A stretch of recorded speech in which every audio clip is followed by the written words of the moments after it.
terlambat, memang sudah agak terlambat. Saya minta maaf kalau acara tutup tahun dan Natal saya tidak hadir di tempat itu. Ya. Tapi saya mengucapkan selamat Natal dan Tahun Baru kepada kita semua. Amin. Biar kiranya Tuhan memberkati kita semua. Amin. Tuhan, mari kita sama-sama buka kitab kita di dalam Lukas 18. Lukas 18 sudah ayat 14 bagian B-nya saja.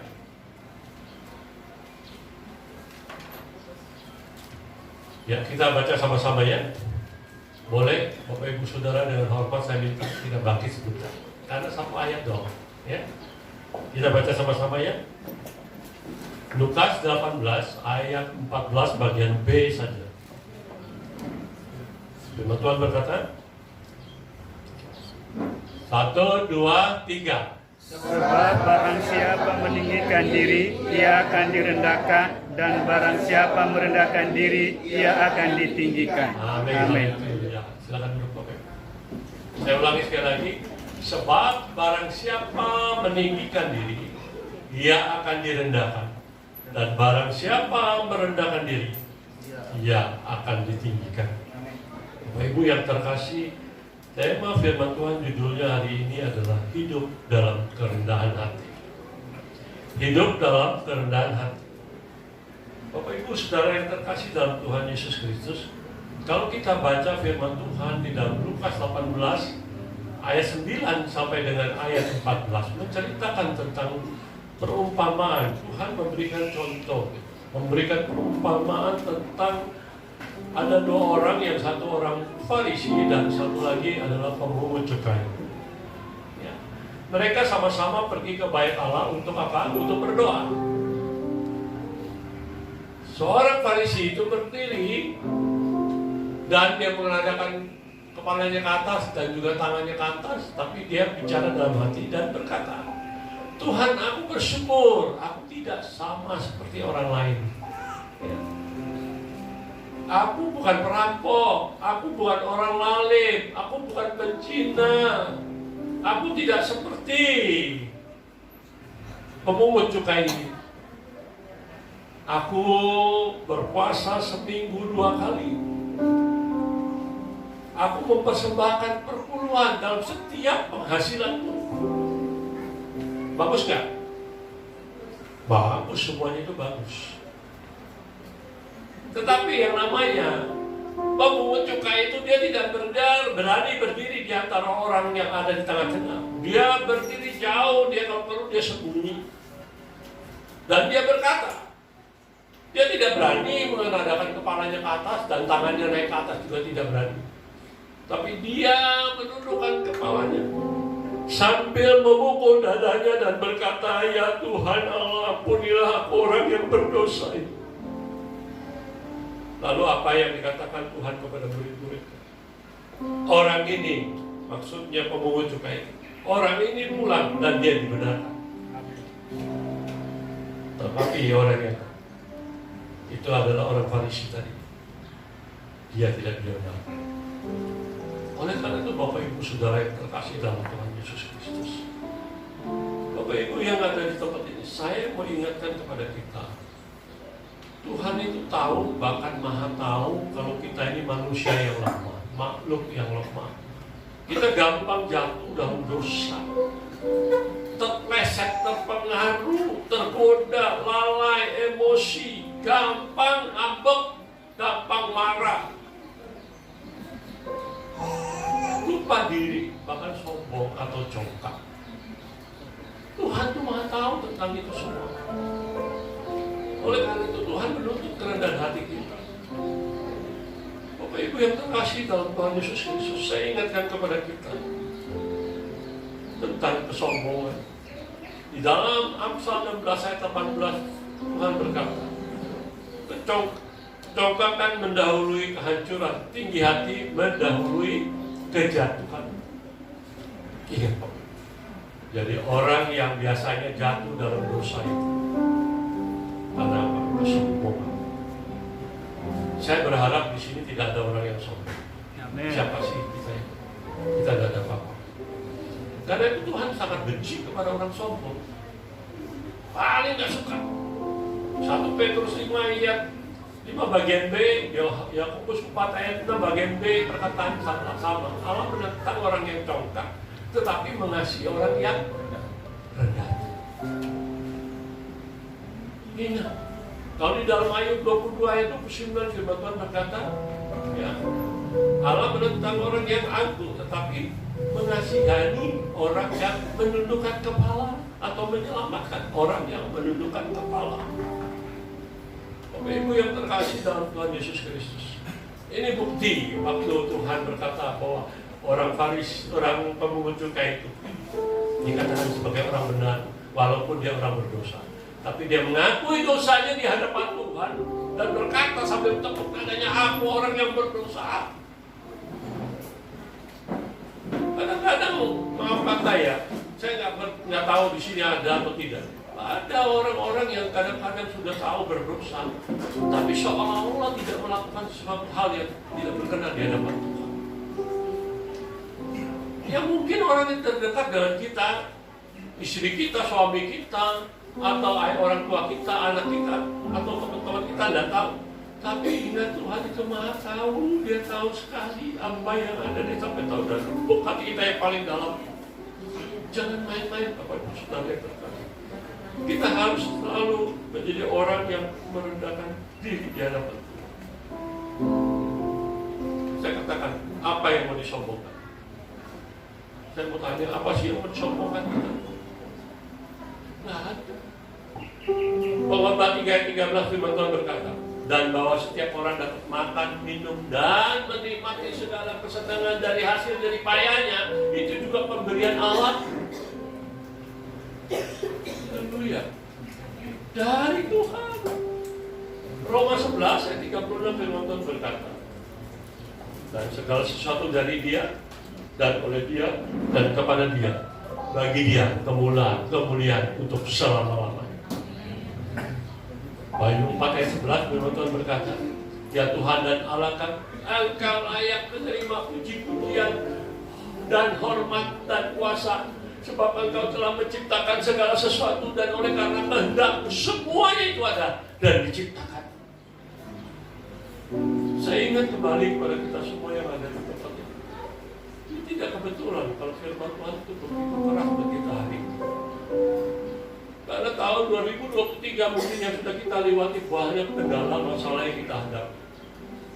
Tahun 2004 kita mau, 2024 kita mau ada suatu terobosan hidup kita. Kita mau hidup kita itu ada suatu perubahan, nggak seperti dulu lagi. Yang malas ke gereja jadi tambah rajin. Yang suka bohong sama istrinya sudah tidak bohong lagi. Yang istrinya cerewet bawel kayak bebek, sudah tidak bawel lagi. Suami kok pada keras ya ngomong aminnya ya. Berarti istrinya bawel ya. Saya percaya di sini baik-baik. Jadi kita ingin kembali introspeksi diri kita masing-masing. Jangan lagi kita punya. Kalau kita dari debu, Tuhan membentuk kita itu dari debu tanah. Ya, siapa mau disombongkan? Nanti udah meninggal juga balik lagi ke dalam tanah lagi. Tidak usah disombongkan. Oke? Oleh karena itu sekarang Bapak Ibu Saudara, saya mau kasih contoh aja nih. Barangkali mungkin saudara kira-kira sombong, orang sombong itu yang seperti apa, yang paling jelas, paling gampang dilihat seperti apa. Contoh nih, kalau misalkan kita mau liwat di depan orang lagi pada duduk di sini misalkan, ini ada bangku, terus ini ada jalan kecil, ramai banyak orang nih gitu. Terus orang itu mau lewat gitu loh. Ya kalau orang yang rendah hati itu akan bicara sama kiri kanannya yang ada yang lagi duduk-duduk. Pak, maaf Pak, permisi ya Bu, maaf Bu, saya permisi ya gitu. Itu orang yang rendah hati. Saya pernah ke pasar, ya memang sering ke pasar saya, terus terang saya hobinya masak, ke pasar juga saya gitu. Bagi istri saya, bagi saya. Ada suatu kali itu, ada seorang bapak, badannya gede juga. Ya namanya pasar kan rame, kan? Betul deh, rame ya. Kalau dia mau liwat, kan dia bilang, Pak, aku nggak usah. Atau ibu maaf ya, enggak, dia main tabrak aja. Udah badannya gede, tapi lebih kecil dari Daniel sih. Daniel lebih gede. Coba bayangin, ini kalau orang yang sombong, ya kalau di depan orang banyak itu ya. Yang tadi saya katakan tadi saya ke pasar, dia kan jalan aja begini, dia nggak, dia boro-boro, dia bilang permisi Pak Bu, tapi dadanya orang sombong itu begitu. Gampang kok melihat orang sombong. Dari kelihatan dari begitunya dia sudah sombong, apalagi dalam isi hatinya dan segala-galanya di luar. Wah, siapa yang suka nonton bola? Halo, nggak ada yang suka nonton bola? Banyak. Pak Bun masih suka nonton bola. Kalau pencetak pemain bola itu kalau masukin gol ke gawang, gol. Ada yang langsung begini, ya, betul ya? Itu namanya orang rendah hati. Terus ada yang begini. Nah, ini siapa? Saudara seiman kita, pasti begini. Ya, terus kemudian ada yang begini. Sama, saudara seiman juga, gitu loh. Terus kemudian ada yang kelilingin, gitu loh. Wah, luar biasa, sampai buka baju kaosnya, begitu ya. Saking ekspresi kan dia punya kesenangan, kebahagiaan dia. Luar biasa, angkat tangan, teriak-teriak. Bahkan ada yang begini nih. Siapa itu? Siapa itu? Oh, pasti tahu lah, ya. Pak Bun lebih tahu lagi juga tuh, orang mau beli bola kok. Indra tahu itu siapa tuh, orang suruh. Ya. Tapi ada lagi orang yang sombong. Nah, itu semua orang ekspresi orang. Ada yang positif, ya banyak kan pelari positif ya. Itu namanya ekspresi, mau loncat atau apa itu udah masalah. Ada yang sombong kan? Sambil ini gue lo percis gorila sama. Benar ya kan? Nah, menganggap dirinya ini lo gua bisa nyetak gol gitu loh. Nah, sekarang kita belajar dari seorang raja yang bernama Yesaya. Kita buka Alkitab kita, tolong ditayangkan deh. Yesaya, ya. Sekarang kita mau belajar bagaimana caranya hidup dalam kerendahan. Tapi sebelumnya kita lihat dulu di dalam pembacaan kita. Firman Tuhan Yesaya 38 ayat 1 sampai dengan 3. Firman-Nya berkata, saya akan bacakan. Pada hari-hari itu Hezkia jatuh sakit dan hampir mati. Lalu datanglah Nabi Yesaya bin Amos dan berkata kepadanya, beginilah firman Tuhan, sampaikan pesan terakhir kepada keluargamu, sebab engkau akan mati, tidak akan sembuh lagi. Terus lalu Hezkia memalingkan mukanya ke arah dinding dan dia berdoa kepada Tuhan. Ayat 3, ia berkata, Tuhan, ingatlah kiranya bahwa aku telah hidup di hadapan-Mu dengan setia dan dengan tulus hati, dan bahwa aku telah melakukan apa yang baik di mata-Mu. Kemudian menangislah Hezkia dengan sangat. Saya akan kupas satu persatu ya. Yang pertama kita lihat dulu di dalam ayat 2-nya. Tolong kembali ke ayat 2-nya. Ayat 2-nya dikatakan firman Tuhan, ayat 2-nya. Ya. Lalu Hezkia memalingkan mukanya ke arah dinding dan berdoa kepada Tuhan. Pada waktu Nabi Yesaya datang berkata kepada Raja Hezkia bahwa engkau akan mati. Lalu apa dia lakukan? Dia kembali. Dia apa? Berdoa kepada Tuhan. Doa Hezkia itu gak panjang.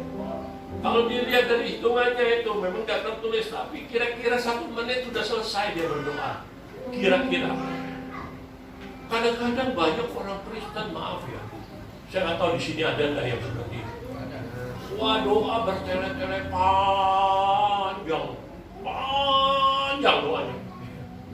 Dia pikir kalau dia doanya panjang itu lebih afdol gitu loh, lebih didengar sama Tuhan gitu. Tuhan nggak perlu panjang.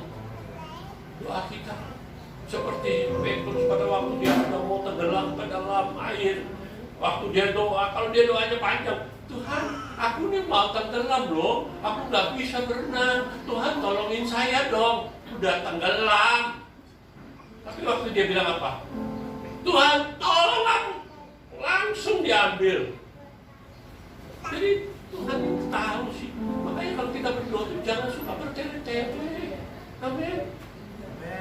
Karena sebelum kamu mengucapkan di dalam Matius 6 ayat 8 bagian B dikatakan, sebelum kamu ngomong aja sama Tuhan, Tuhan sudah tahu apa yang kamu butuhkan. Amin. Dia udah tahu apa yang kita mau. Segalanya dia tahu. Jadi oleh karena itu, Bapak Ibu yang terkasih, kita harus mengerti. Coba tolong ditayangkan Yesaya 59. Tolong deh. Yesaya 59 ayat 1 sampai 2. Enggak ada. Yesaya 59. Nah, sesungguhnya tangan Tuhan tidak kurang panjang untuk menyelamatkan dan pendengarannya tidak kurang tajam untuk mendengar. Tolong terus naikin. Tetapi yang merupakan pemisah antara kamu dan Allahmu ialah segala kejahatanmu yang telah membuat dia menyembunyikan diri terhadap kamu sehingga dia tidak mendengar, ialah segala dosa. Jadi kalau Tuhan itu tidak mendengar atau tidak menjawab doa kita, bukan tangan Tuhan kurang panjang untuk menolong kita, bukan telinga Tuhan itu istilah kasar matulik, enggak, untuk mendengar seruan doa kita, tidak. Tapi yang menjadi masalah adalah kejahatan antara kita dengan Allah itu di tengah-tengahnya adalah karena kejahatan kita, karena dosa kita lah yang menjadi Tuhan tidak mendengar dan tidak menjawab kita, tidak menolong kita. Ingat, saya ingatkan kepada kita semua yang ada tempat ini, tolong ditayangkan deh di dalam Mazmur 15 ayat 1 sampai 5. Mazmur 15 ayat 1 sampai dengan 5. Iya, Mazmur Daud, Tuhan, siapa yang boleh menumpang dalam kemahmu? Siapa yang boleh diam di gunungmu yang kudus?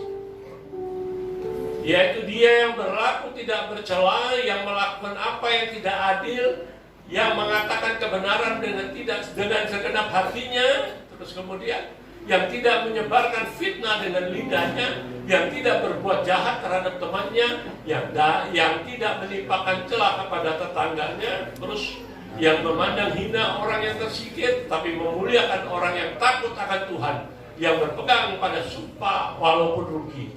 Ayat 5. Yang tidak meminjamkan uang dengan makan riba, dan tidak menerima suap melawan orang yang tak bersalah. Siapa yang berlaku demikian tidak akan goyah selama-lamanya. Jadi siapa yang boleh datang kepada Tuhan? Makanya kalau kita kalau meminta atau berdoa itu selalu kita datang pada Tuhan, pertama-tama kita harus mengaku segala pelanggaran dosa kita dulu. Ada 11 poin di situ tentang apa yang tidak boleh kita lakukan.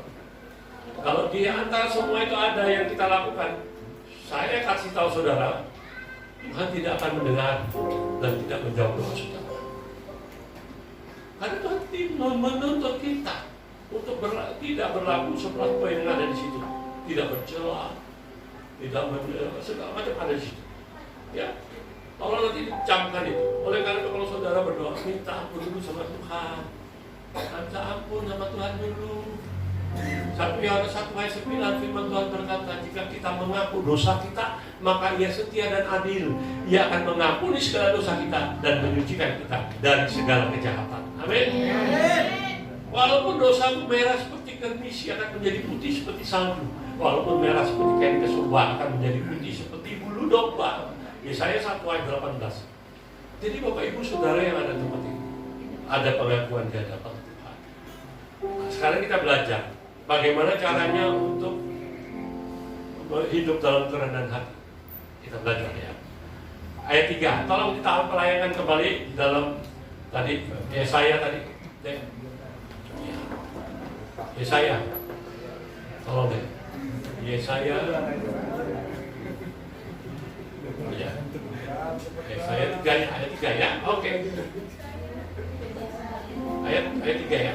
Ia melakukan apa yang benar di mata Tuhan, tepat seperti dilakukan Daud bapa leluhurnya. Oh, beda ya? Yesaya. Yesaya, itu raja-raja itu. Tolong tahu Yesaya. Ya. Yesaya 38. Ayat 3. Ayat 3. Ya, ayat 3 ya, dikatakan. Ia berkata, Tuhan, ingatlah kiranya bahwa aku telah hidup di hadapanmu dengan setia. Itu yang pertama. Jadi orang yang hidup dalam kerendahan hati, orang itu harus setia. Amin. Yang kedua, dengan tulus hati. Nah, yang kedua adalah dengan tulus hati. Ya. Terus kemudian dikatakan terus, dan bahwa aku telah melakukan apa yang baik di matamu. Kemudian menangislah Hizkia dengan sangat. Yang ketiga, melakukan yang baik di matamu. Kemudian menangis. Jadi ada 4 hal yang kita belajar hari ini. Untuk menjadi orang yang rendah hati itu harus kita menjadi orang yang setia kepada Tuhan. Ya. Setia kepada Tuhan. Yang kedua, kita harus tulus hati, ya. Terus kemudian itu baik di mata Tuhan. Kemudian kita harus menangis dengan sangat. Ini artinya apa sih? Saya berharap Bapak Ibu Saudara Allah camkan. Yang pertama, kita harus setia. Saya bertanya kepada kita semua, saudara ngerti tentang setia? Kesetiaan itu adalah sesuatu hal yang penting yang harus dimiliki oleh semua orang. Tidak terkecuali siapapun dia harus punya karakter setia itu.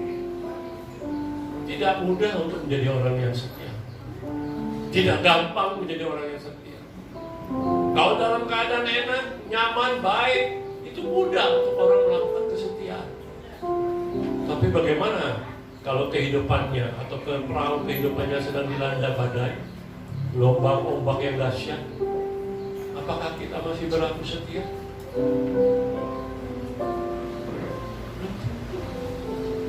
Ada orang yang berkomitmen ingin setia melayani Tuhan dengan sungguh-sungguh, namun pada prakteknya tidak sesuai dengan kenyataan. Apalagi orang tersebut sedang menghadapi masalah, pergumulan, tantangan dalam rumah tangga, dalam pekerjaan, dalam segala hal. Orang itu mulai meragukan kasih dan kuasanya Tuhan. Memang untuk menjadi orang yang setia, menjadi orang yang setia dalam segala situasi, tidak semudah membalikkan telapak tangan.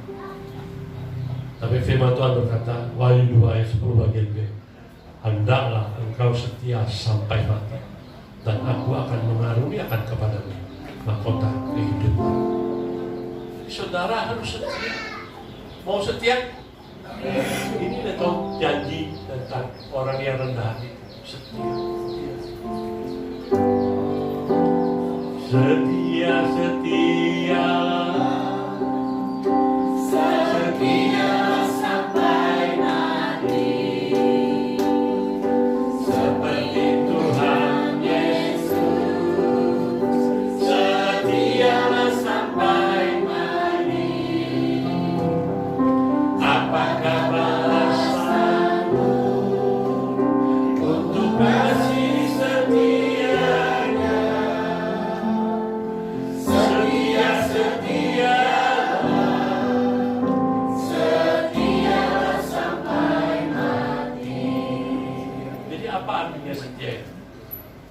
Berpegang teguh akan janji firman Tuhan. Ya. Pendiriannya tidak bimbang, tidak ragu, tetap mantap, patuh. Contohnya apa? Anak-anak kepada orang tuanya patuh.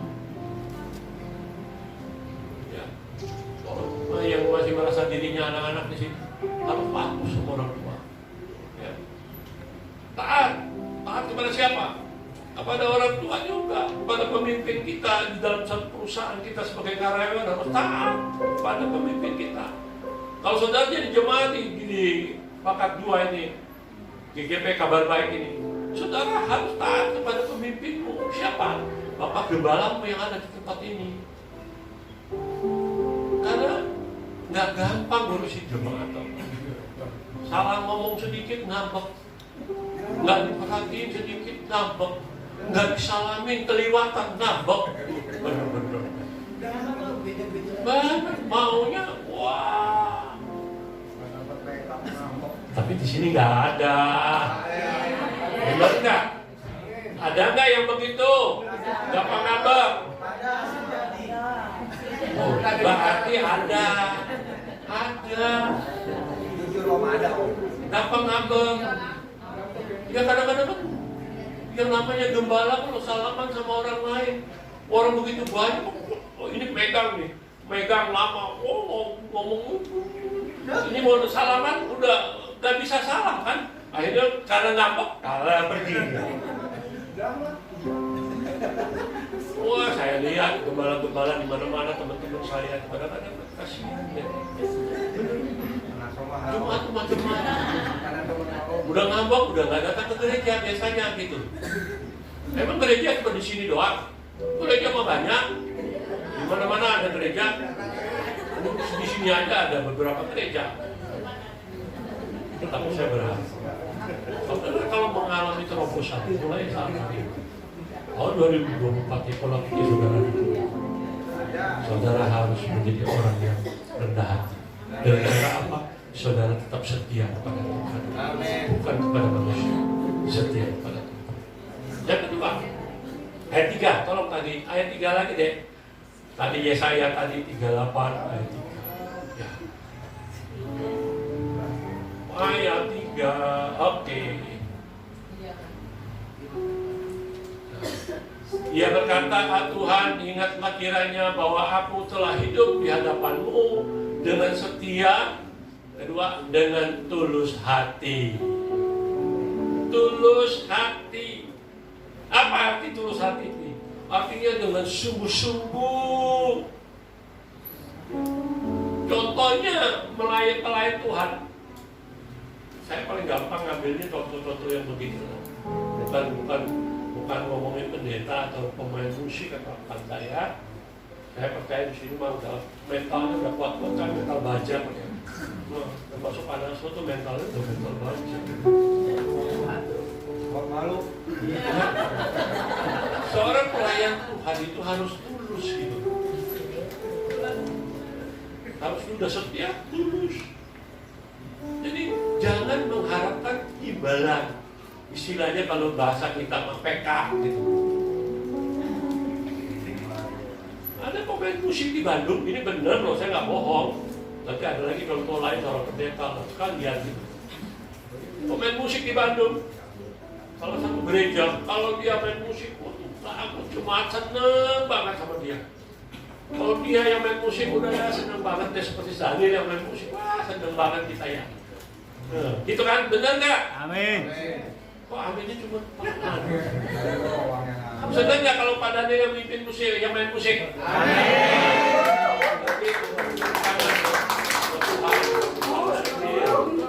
Tuhan. Tapi dia lama-kelamaan dia mulai main musik juga di tempat lain karena ada yang ngundang gitu. Dia main di tempat lain. Oh, ternyata dapat PK. Di sini dapat juga. Di sini dapat tapi kecil. Dadanya kecil ya nih.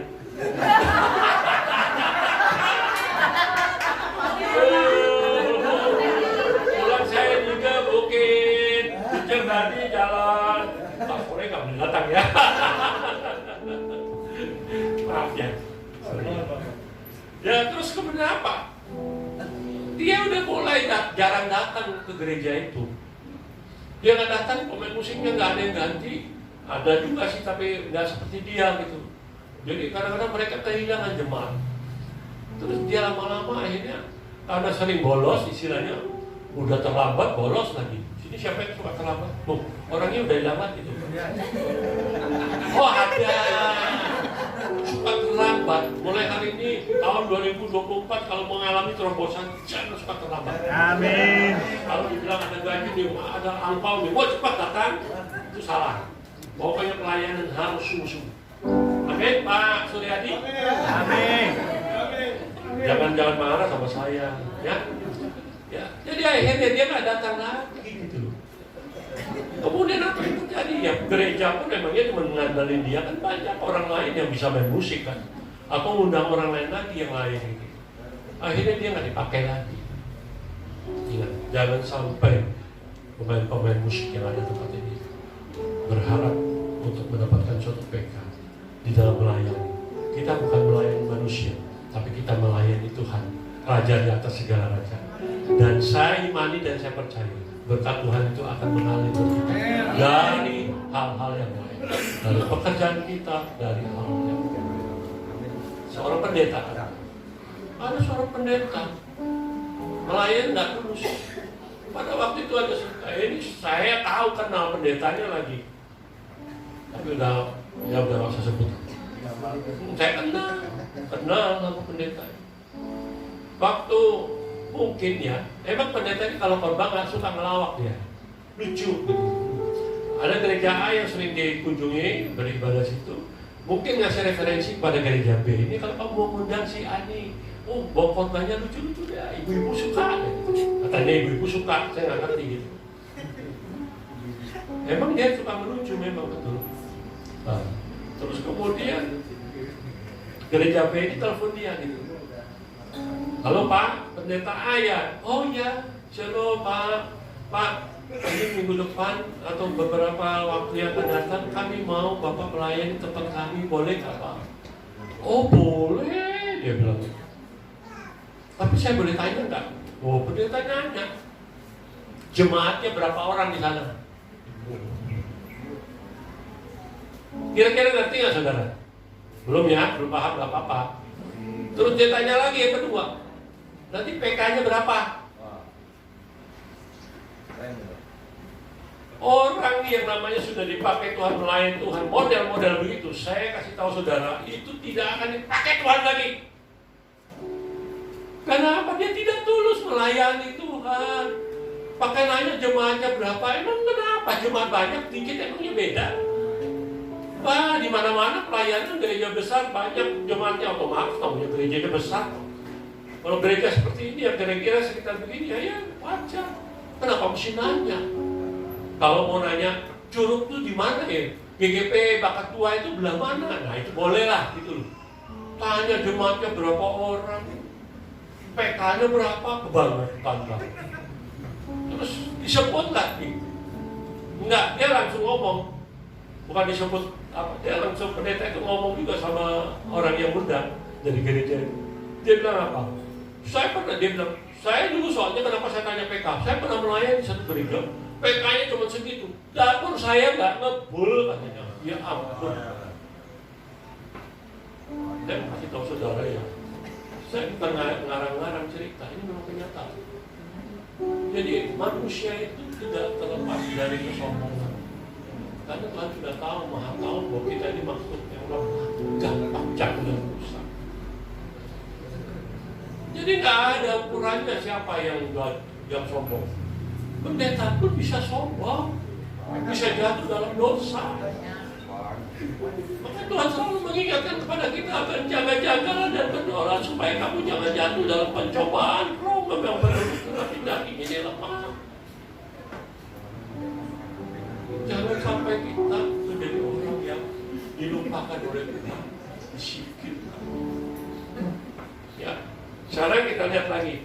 Ya, terus kemudian kalau misalkan kalau tulus, berarti kalau tulus itu bersih hatinya. Ya, orang yang tulus itu hatinya bersih, tidak bercacat celah, keluar dari hati yang suci. Jujur, tidak berbohong, terus kemudian tidak serong. Itu tulus itu seperti itu. Saya percaya, berharap pada kita semua yang ada di sini, saudara menjadi orang-orang yang tulus hati. Amin. Supaya saudara itu adalah salah satu cara kita untuk merendahkan diri, dan saudara akan mengalami suatu terobosan. Ya.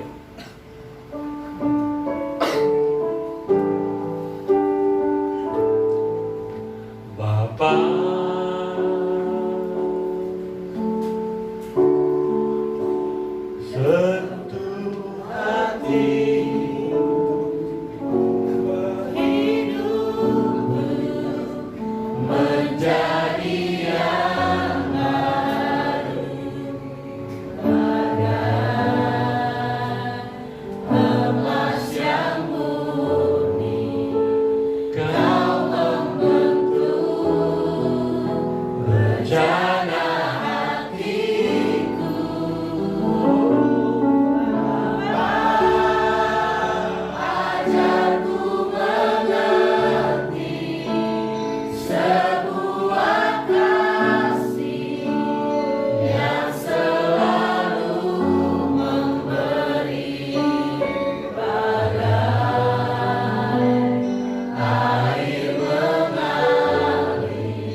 punya ketulusan. Amin. Itulah tandanya orang yang rendah hati. Saya minta maaf kadang-kadang kalau saya nyanyi bisa salah gitu. Maklum, saya kan orang bukan penyanyi, bukan pencipta lagu seperti Pak Naso. Saya kalau ngamen boleh, bisa ngamen. Jadi kalau salah-salah saya minta maaf. Ya. Yang ketiga, kita lihat. Yang ketiga, ayat kembali lagi Yesaya tadi. Yesaya. Halo. Haleluya, puji Tuhan. Ya. Dengan setia dan dengan tulus hati. Dan yang ketiga, bahwa aku telah melakukan apa yang baik di matamu. Melakukan apa yang baik di matamu, bukan di mata kita, tapi di mata Tuhan. Oleh karena itu, Bapak Ibu yang ada di tempat ini, Raja Hezkia, kita lihat, tolong ditayangkan deh. Raja Hezkia, 2 Raja-Raja 18 ayat 1 sampai 8. Panjang. Ya, 2 Raja 18 ayat 1. Maka dalam tahun ketiga zaman Hosea bin Ela Raja Israel, Hezkia anak Ahaz Raja Yehuda menjadi raja. Ia berumur 25 tahun pada waktu ia menjadi raja, dan 29 tahun lamanya ia memerintah di Yerusalem. Nama ibunya ialah Abi anak Zakaria. Terus ia melakukan apa yang benar di mata Tuhan, tepat seperti yang dilakukan Daud bapak leluhurnya. Dialah yang menjauhkan bukit-bukit pengorbanan dan yang mengeremukkan tubuh-tubuh berhala dan yang menghancurkan ular tembaga yang dibuat Musa. Sebab sampai pada masa itu orang Israel memang masih membakar kurban bagi ular itu yang namanya disebut Nehostan. Terus kemudian ia percaya kepada Tuhan Allah Israel, dan di antara semua raja-raja Yehuda, baik yang sesudah dia maupun yang sebelumnya, tidak ada lagi yang sama seperti dia. Ayat 6, ia berpaut kepada Tuhan, tidak menyimpang daripada mengikuti dia, dan ia berpegang pada perintah-perintah Tuhan yang telah diperintahkannya kepada Musa. Terus, maka Tuhan menyertai dia kemanapun juga ia berperang. Ia beruntung, ia memberontak pada Raja Asyur dan tidak lagi takluk padanya. Ayat 8. Dialah yang mengalahkan orang Filistin sampai ke Gaza dan memusnahkan daerahnya, baik menara-menara penjaga maupun kota-kota yang berkubu. Inilah contoh orang yang melakukan hal yang baik di mata Tuhan. Pertanyaan saya kepada kita semua yang ada di tempat ini, bagaimana dengan kita? Apa kita sudah melakukan hal yang baik kepada Tuhan? Mungkin sebagai pelayan, kembali lagi sebagai pelayan. Kita melayani raja di atas segala raja, bukan kepada manusia. Kapan saja kalau Tuhan mau pakai kita untuk melayani pekerjaan Tuhan, kita harus katakan siap. Amin. Tadi kecuali kemarin ya Pak Naso ya. Itu memang ceritanya agak kadang-kadang sudah seperti apa ya? Sudah direncanakan oleh Tuhan. Bayangkan kalau nggak ada Pak Naso bantu saya kemarin, repot juga dapetin surat pengakuan bahwa orang ini orang miskin gitu. Dan saya sendiri juga nggak enak juga sama Pak Naso, minta suratnya Pak Naso pasti kasih karena dia dekat dengan saya. Tapi saya juga nggak enak. Saya bilang sama orangnya, Pak, kenapa saya yang harus khotbah, Pak? Kenapa bukan dia saja yang khotbah? Karena Bapak minta surat dari dia melalui saya. Ya sekalian aja kasih dia, kasih beliau. Akhirnya mau. Ya maksud saya bukan saya menolak pelayanan, tapi logika cara berpikir saya itu nggak bisa begitu caranya, nggak logis, nggak istilahnya nggak enak. Ya dong, kita orang timur kan mestinya menghargai, menghormati, nggak mau saya enak-enaknya aja. Tapi puji Tuhan, semuanya berjalan dengan baik, tidak lancar. Pelayan itu harus begitu. melakukan apa yang baik di mata Tuhan. Bukan sekedar melayani Tuhan. Sebagai kepala keluarga, bagaimana? Sekarang saya mau tanya kepala keluarga, bapak-bapak, imam-imam, tanggung jawabmu bagaimana terhadap keluargamu? Apa engkau mencukupi segala kebutuhan keluargamu atau tidak? Gitu. Atau kau hitung-hitungan? Kembali saya akan balikan kepada saudara. Harus melakukan sesuatu yang baik di mata Tuhan. Kalau memang gajinya maafkan ada misalkan berapa gitu, nah ya pokoknya tiap bulan harus kasih setor ke istri untuk kebutuhan hari-hari, untuk bayar anak sekolah atau segala macam.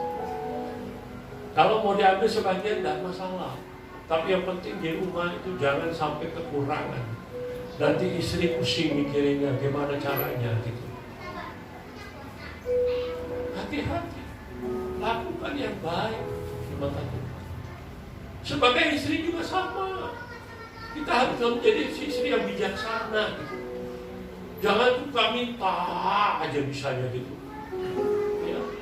Jangan cerewet aja, marah aja bisanya gitu.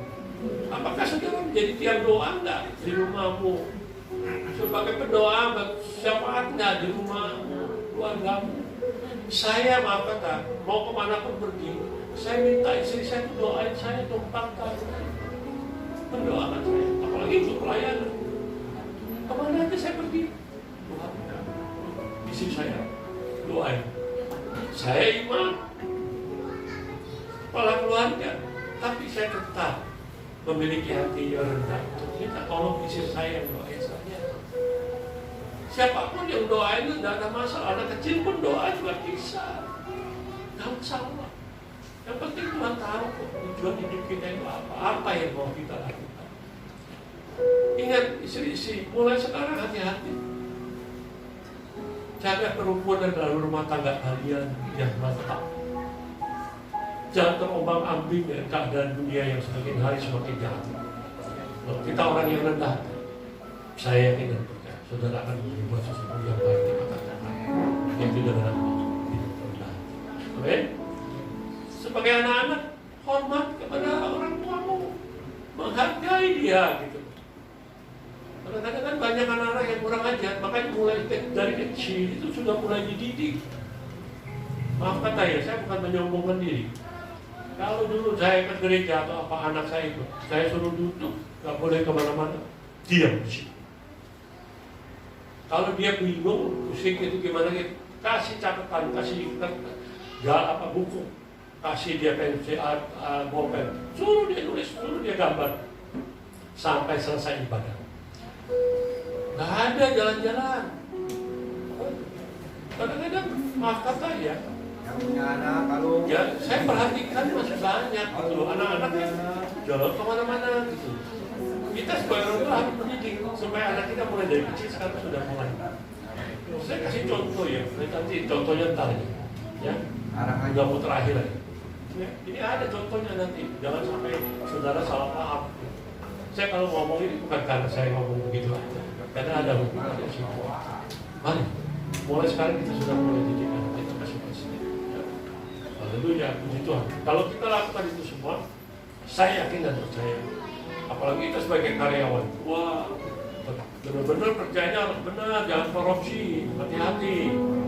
Nah, jangan menjadi orang yang menyelewengkan, bukan haknya kita. Ya. Benar, saya kasih tahu saudara contoh-contoh yang terjadi kalau kita lihat itu. Saya kalau, ya maaf ya, saya bukan mau nyombongkan lagi, bukan. Ini, kalau bukan milik kita jangan diambil gitu. Saudara pernah nggak mengalami dikembalikan uang kembaliannya kalau belanja sesuatu, uangnya banyak itu berlebihan? Pernah nggak? Pernah nggak? Terus uangnya dikembalikan nggak? Benar ya, dikembalikan. Saya berapa kali beli bensin itu? Begitu. Dikembalikannya udah jalan nggak tahu, tapi lagi jalan tiba-tiba loh kan pokoknya jadi segini. Saya mundur lagi mobil saya, mundur lagi. Saya bilang kamu salah kembalinya ke saya ini. Nanti kamu mesti ganti loh kalau enggak. Beli apapun juga. Kayak kemarin mau beli bakmi nih, saya mau beli bakmi mau masak ceritanya. Nih, dia mau masak, beli bakmi. Dia kembalinya ke saya kasih cuma 10.000, bayarnya 10.000 doang. Dia kembalinya ke saya 35.000. Saya kaget juga, 40.000 lah dia kembali ke saya, hampir 40.000. Saya pegang juga, sempat pegang. Loh, kok 10.000? Dek, emang uang saya tadi berapa? Oh iya, sebentar saya lihat dulu. Oh iya, Bapak bayar 10.000, saya pikir uangnya 50.000. Rugi, dia mesti ganti itu kalau dia sebagai pegawai. Jadi Bapak Ibu Saudara di sini saya ingatkan kepada jangan menginginkan bukan milik kita, milik orang lain. Walaupun tidak sengaja kita bisa melindungi. Ketemu uang di jalan, saya mau tanya sekarang kepada saudara, ayo. Kalau ada uang cepet di jalan, ceceng atau gopek di jalan, uang logam, saudara ambil nggak? Ambil saya mah. Saya ambil. Saya ambil. Tapi banyak orang yang nggak mau ngambil uang gopek. Dia lihat tuh, bukan dia nggak mau, dia nggak lihat, dia lihat. Bahkan saya pernah lihat pemulung tuh juga nggak mau ambil gopeknya. Saya bingung juga sama orang ini. Kadang-kadang kok kenapa begitu? Itu jangan main-main loh. Saya pernah lagi kejadian cepet pun saya ambil gitu. Cepet kecil tuh. Saya berjalan gini. Ada uang cepet, kok didiamin aja? Saya ambil. Cepet. Sebenarnya lihat, bener-bener orang ini tak banget ini cepet aja nggak mau. Jalan gak jauh lagi ada ceceng di depan. Ada lagi ceceng. Saya bilang, firman Tuhan berkata apa? 10 kali lipat.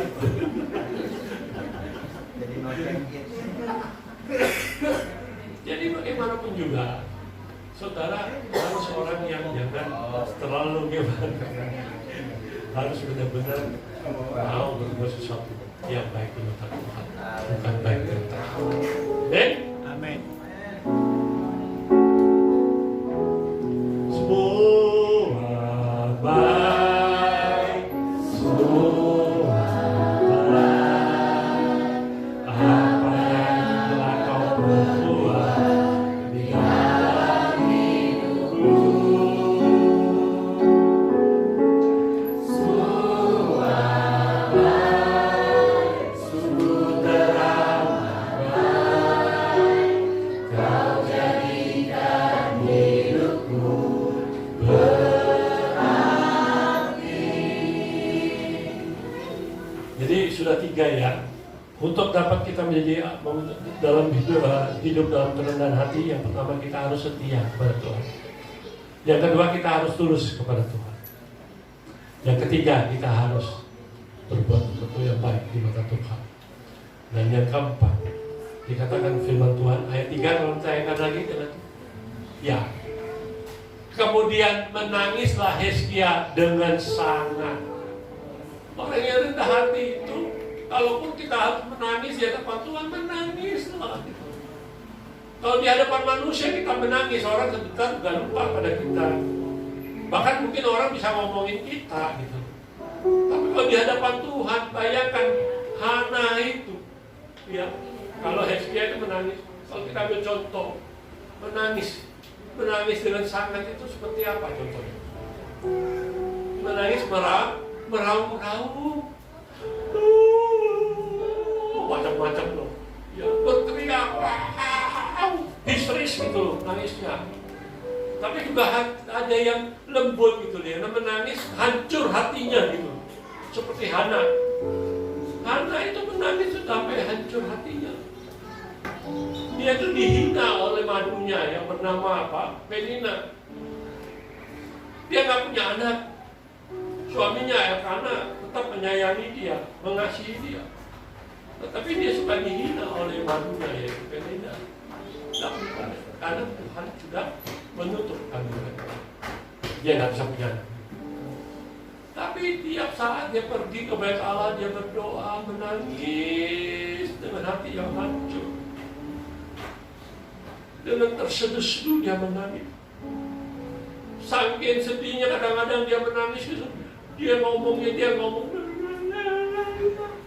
nggak keluar suaranya, tapi dalam hati dia ngomong, tapi mata air matanya bercucuran. Lalu Imam Eli melihat dia, kamu mabuk ya? Sampai sakit, seperti orang ngomong tapi enggak keluar suaranya. Nah ini hati yang hancur seperti ini, Tuhan perhitungkan, gitu loh. Tuhan perhitungkan. Makanya tadi saya bilang saya dikasih contoh di gereja, di salah satu gereja yang saya dulu melayani sana. Waktu itu acara ibadah Natal, ada bapak-bapak ibu punya anak kecil umurnya 2 tahun kira-kira, anak yang nakal banget, muter terus gitu. Akhirnya dia waktu pas dekat dia diangkat, ambil, dicubit itu anak. Saya yakin dan percaya bahwa apa yang dilakukan bapaknya itu sangat menyakiti. Dia nangis, dia itu nggak ada suaranya lagi, tapi nangis itu. Tapi buat itu curang. Saya ingatkan kepada kita, menangislah dengan sangat di hadapan Tuhan. Hizkia itu sudah divonis mati, dia tolong sampaikan kepada familimu, pada istri, pada saudara yang lain bahwa kau akan mati. Tuhan berkata melalui Nabi Yesaya. Tapi apa? Tuhan itu akan bisa merubah keputusannya. Dia tidak jadi mati, bahkan dia bertambah usianya 15 tahun. Kenapa? Karena dia menangis dengan sangat di hadapan Tuhan. Oleh karena itu Bapak Ibu Saudara yang ada di tempat ini, siapapun kita yang ada, kalau saudara sedang menghadapi masalah apapun, menangis di hadapan Tuhan. Berdoa seperti itu, minta petunjuk Tuhan, minta jalan keluar.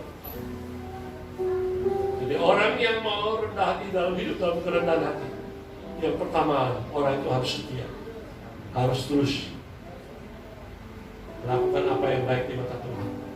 Dan yang keempat adalah orang itu harus menangis dengan sangat di hadapan Tuhan. Putusan Tuhan akan memberkati saudara semua yang ada. Amin. Mereka itu sudah tidak usah mati dalam hidup.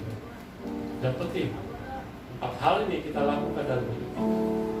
Dan saya mengerti dan percaya, maka Tuhan akan memberkati saudara. Amin. Amin. Mau melakukan firman Tuhan? Amin. Hiduplah dalam kerendahan hati, mau? Amin. Harus setia? Amin. Harus apa lagi? Harus terus? Harus melakukan yang baik. baik. Yang baik kepada Tuhan. Dan keempat,